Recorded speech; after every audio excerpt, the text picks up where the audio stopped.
Hello everyone, Corey Anderson here.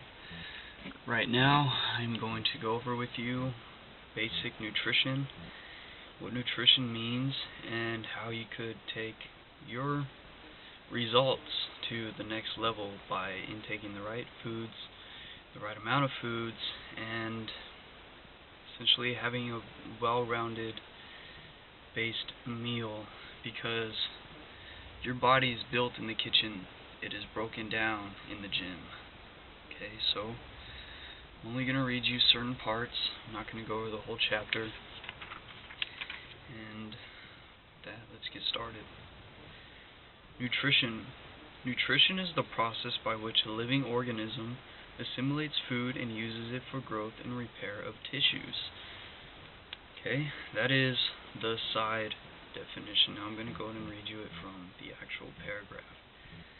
Okay, definition of nutrition is defined as the sum of the processes by which an animal or a plant takes in and uses food substance for growth and repair of tissues. This very basic definition does not begin to illuminate the role that diet plays in the health, appearance, performance, as well as the individual. Okay, now that is the only important part in that part for you guys. Next, we're going to go over energy and body composition, because everything else is something that the trainer, specifically for the trainer, only to know. And like I said, I'm here sharing with you guys only the basics of what, if you, as a client, want to learn more about, then I have this here for you. But if I shared with you anything else, then it wouldn't be fair for us trainers. So, energy and body composition. By 2015, public health experts expect that 75% of all U.S. adults will be either overweight or obese. The desire for a quick solution for weight loss has fostered numerous myths about exercise and diet, and has led to the over-commercialization of quick weight loss methods, fad diets, and ineffective exercise programs and devices, such as weight loss pills that you see on TV, or surgery like liposuction and things like that. None of that is necessary, because if you don't change what you're putting into your body, you're going to get all of that back anyway. Okay? It is important for personal trainers to understand what the common myths and inaccuracy about weight loss and diets are, and to be able to educate clients regarding safe and effective diet and weight loss methods. The majority of common diet and weight loss myths usually hinder more than help a client's progress, and may result in serious negative health consequences if they are not dispelled. And like I was saying, they could hinder you. You aren't building the habit of putting your body through the necessary stress that it needs for it to grow, and you're not feeding it the right things that is necessary for your tissues to build and repair itself off of. You're taking the easy way out, and we all know what the easy way out does. It doesn't get you anywhere. Okay? The facts about weight loss and gain are quite simple. Eat fewer calories than are expended, and there will be a reduction in weight. Conversely, consume more calories than are expended, and there will be an increase in weight. However, there are many factors that can affect both scenarios. The environment in which we live today provides a constant supply of palatable food, increasing energy intake while promoting a sedentary lifestyle, reducing energy expenditure, which when viewed collectively have played a significant role in rising obesity rates in the United States. And we all know how many fast food places we see. There's a Jack in the Box, there's a Carl's Jr., there's so many things right next to each other that they make it easier for you to get, but they're not nutrient dense, they're calorie dense. And if you're consuming more calories than you are expending, then you're going to be gaining weight. And also the sedentary lifestyle. Most people work in offices. They work, there's truck drivers, there's work out in, let's say, West Covina from Fontana, and you have to sit through traffic. You're sitting there, and then you go to work, and then you're sitting in an office. You're sitting all day. Your hip flexors are constantly flexed. You're constantly sitting. Your back. That is why most individuals are developing low back pains, because they're sitting all day, and their hips are flexed, and they're constantly in a position that we're not naturally born to be in. Okay.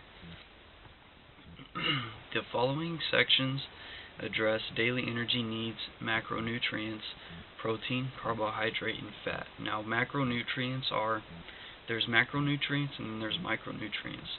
The macronutrients are proteins, carbohydrates, and fats. The micronutrients for proteins are amino acids. The micronutrients for carbohydrates are glucose, and the micronutrients for fat are, well, essentially just fat. Okay, their uses and recommendations, and we'll explore many common myths associated with diet, weight loss, and exercise. These topics will be addressed as they relate to the common goals of favorably altering body composition and increasing athletic performance. Okay, now I'm going to go over daily energy needs, resting metabolic rate, the thermic effect of food, and energy expenditure during exercise. And after that, I'll make it to the end of this. I'll end it with that at this video, and then we will go over the function of protein. Okay, so daily energy needs.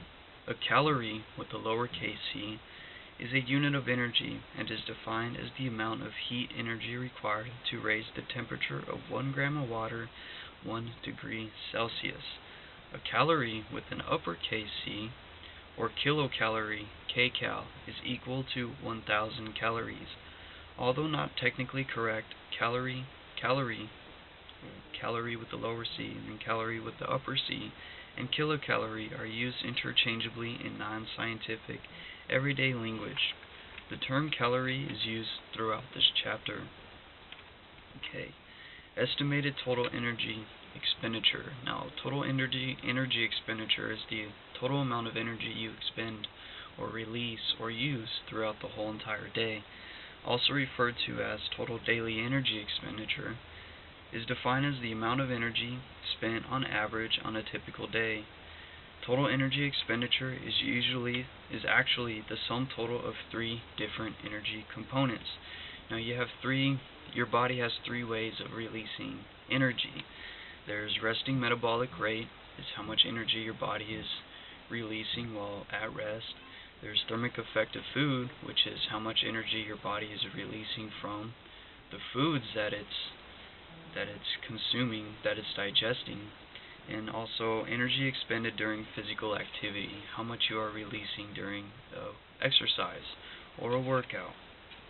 Okay, so for resting metabolic rate, the amount of energy expended while at rest represents the minimal amount of energy required to sustain vital bodily functions such as blood circulation, respiration, which is breathing, and temperature regulation. RMR, or resting metabolic rate, typically accounts for 70% of total energy expenditure. So 70% of the energy you are releasing during the whole day is just from you at rest. Okay, and then there's thermic effect of food, which is the amount of energy expended above resting metabolic rate as a result of the processing of food or digestion for storage and use. Thermic effect of food typically accounts for approximately 6 to 10% of total energy expenditure. And then you could probably guess what the rest is. For exercise, exercise accounts for the final 20%. Okay, energy expended during physical exercise.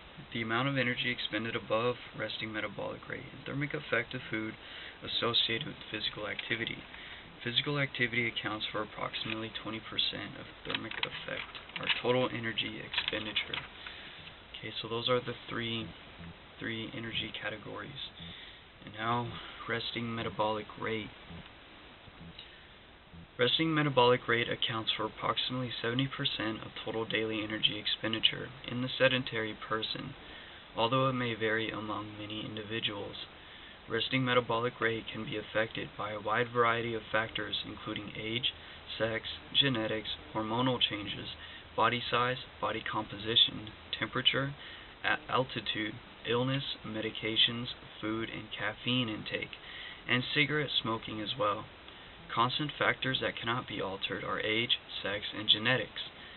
Slight increases in fat-free mass can have a gradual increase in resting metabolic rate. Thus, exercise is said to have a positive effect on resting metabolic rate indirectly if fat-free mass, or FFM, is increased or decreased. Factors that temporarily alter resting metabolic rate include hormonal changes, exercise, environmental temperature, altitude, caffeine intake, and cigarette smoking. Chronic or acute illnesses, as well as hormonal changes and certain types of medications, can influence resting metabolic rate as well. Hormonal changes can increase or decrease resting metabolic rate. For example, thyroid hormones. Now remember, the thyroid hormone is located in the Adam's apple. Thyroid hormones influence many metabolic functions throughout the body, including fat and carbohydrate metabolism and growth. Thyroid hormones have a constant effect on energy expenditure and affect every cell in the body. High concentrations of thyroid hormones tend to cause an increase in resting metabolic rate, whereas lower than normal levels tend to cause a decrease in resting metabolic rate. According to the American Association of Clinical Endocrinologists, 27 million Americans have thyroid-related disorders, which is why their metabolism isn't running at the speed or at the level that it is naturally supposed to, because of poor diet, because of poor just the sedentary lifestyle and not a healthy eating lifestyle. But if more than half remain undiagnosed, okay, let me read that part again. 27 million Americans have thyroid-related disorders, and more than half remain undiagnosed. Another endocrine disorder, diabetes, is the 7th leading cause of death in the United States. Now, I come from a family that has a history of diabetes. It's from my mom's side. And I also come from a family that has a history of cancer, which is from my dad's side. And they all had a lot of health issues, and some still do, and it sucks, which is really one of the things that drove me to becoming a wellness instructor anyway, to help individuals to stay healthy, because nobody deserves to go through and live their life having those conditions within themselves. It's not natural. It's not good. Okay? The total cost of diagnosed diabetes in the United States in 2007 alone was $174 billion. Because of this fact, fitness professionals should remain cautious when providing nutritional advice and refer clients to a registered dietitian and qualified healthcare professionals. Certain medications have also been shown to alter resting metabolic rate. For example, certain cardiovascular medications can reduce resting metabolic rate from 4 to 12%.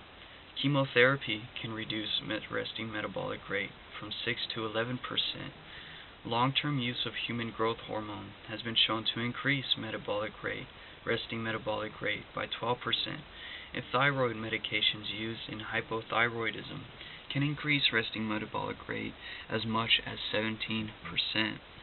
It is important for personal trainers to be aware of any long-term medications their client may be taking that can potentially affect the individual's metabolic rate. Regarding the effect of exercise on resting metabolic rate, several studies have demonstrated the following. Energy expenditure can be elevated between 10 and 90 minutes after exercise, depending on the intensity and duration. Regular chronic exercise may affect resting metabolic rate slightly, and changes in fat-free mass from exercise training can increase or decrease resting metabolic rate. To avoid declines in resting metabolism, individuals should be encouraged to avoid starvation diets that could lead to wasting of skeletal muscle. Now remember, skeletal muscle is the muscles that your central nervous system can consciously control. You have your skeletal muscles, your cardiac muscles, and your smooth muscles. The skeletal muscles are the muscles that have what are called motor neurons inside each bundle of muscle fiber. The sarcomere, the functioning unit of the muscle, just like the nucleus, or not the nucleus, the neuron is the functioning unit of the nervous system. Your whole body is responding to electricity. Your central nervous system produces electrical waves and sends it all the way down your spinal cord, and travels all the way through the sites. Let's say you want to move your fingers. It travels all the way through your arms, through these motor neurons, and all the muscles that are connected to the motor neuron get shocked, and that's what causes the skeletal muscle to contract. Your smooth and cardiac muscles, those are involuntary muscular systems, such as the heart beating. The heart is a cardiac muscle. It beats, it does all that on its own. It has a sinoatrial node and an atrioventricular node. The sinoatrial node produces those electrical waves by itself, and it's shocking the heart, which is causing it to beat. And then the atrioventricular node, which is the second part, because your heart has 4 chambers. There's a left atrium, there's a left ventricle, then there's a right atrium, and then there's a right ventricle. The sinoatrial node shocks the left ventricle, and that's what makes it the first beat, because your heart beats twice. There's the initial beat, which contracts brings the blood in. Then there's the second beat, which pushes the blood out. And then the atrioventricular node delays the sinoatrial node for a quick second, and then sends that electricity through the second half of the heart, causing the second beat. I'll be reading to you. I'm also going to share with how the heart functions, because the heart doesn't just provide the blood the heart doesn't just pump blood throughout the body. It also produces its own electrical magnetic waves, which is why you have that aura. For those of you who are very spiritual, about the aura of someone and the energy that is coming out from somebody. The heart is the master organ, and it is the strongest organ inside of the body. Okay, I know that is a little bit off topic, but it's always nice to share some information. Okay. Now, thermic effect of food. Remember, thermic effect of food is how much energy your body is expending from digesting its food. When food is consumed, it is mechanically digested and moved through the digestive tract. Nutrients are transported from the gut into the blood, where they are distributed throughout the body. All of these processes require energy that can be measured after the meal is consumed. This increase in energy expenditure after the meal is called the thermic effect of food, and comprises approximately 6 to 10% of total energy expenditure, depending on the frequency and energy content of the food. Okay. Now, energy expended during physical activity. Now remember, physical activity is 20% of your total energy expended throughout the entire day. Any physical activity requires energy expenditure above resting metabolism. Even sedentary people who only engage in modest daily physical activities consisting of personal care and other necessary daily movement expend energy above their resting metabolic rate. Participating in sports and exercise can significantly increase energy expenditure above that of resting metabolic rate or resting metabolism. Physical activity can account for 20% or more of an individual's TEE, or total energy expenditure. although the exact percentage can vary greatly depending on an individual's current fitness level and the type, intensity, and duration of physical activity or exercise engaged in. Physical activity can be influenced more dramatically than resting metabolic rate and thermic effect of food, which for the most part are relatively constant. Now, for those of you who are interested in finding out how much your body actually expends on average daily, here's a little equation that you could use in order to figure that out. Okay? So, what you want to do is get your weight in pounds and times that by 10. So I'm going to use me as an example for right now. I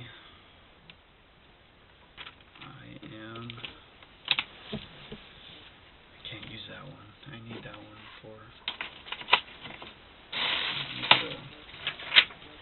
I'll just go ahead and fold this part.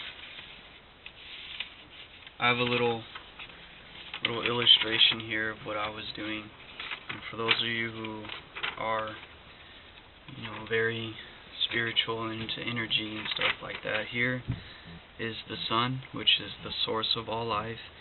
And I know this is a little bit off topic, but this is what I love to do, and I just want to share it really quick. So here's the sun. It's just a huge ball of electromagnetic plasma. It doesn't release light, it doesn't release heat. All that is only effect of what the earth is grabbing that energy and putting it into a dynamic state. Because all this that is coming from the sun is just static. It just is.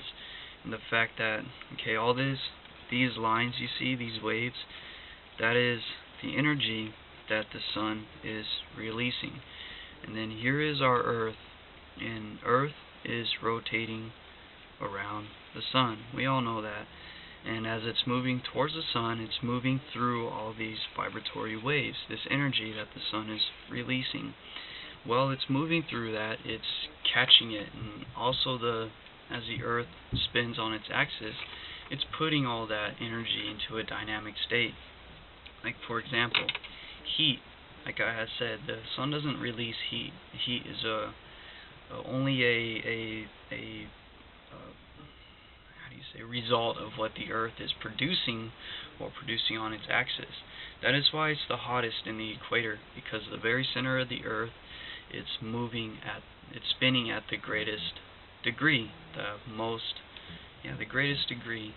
And this is the reason why the center is the hottest. While it moves to the poles, it gets colder, because less and less dynamic activity is happening at the poles. Okay, so that is kind of an example of that which I did. It was from a book that I've been reading. It's called You. And science has come a long, long way.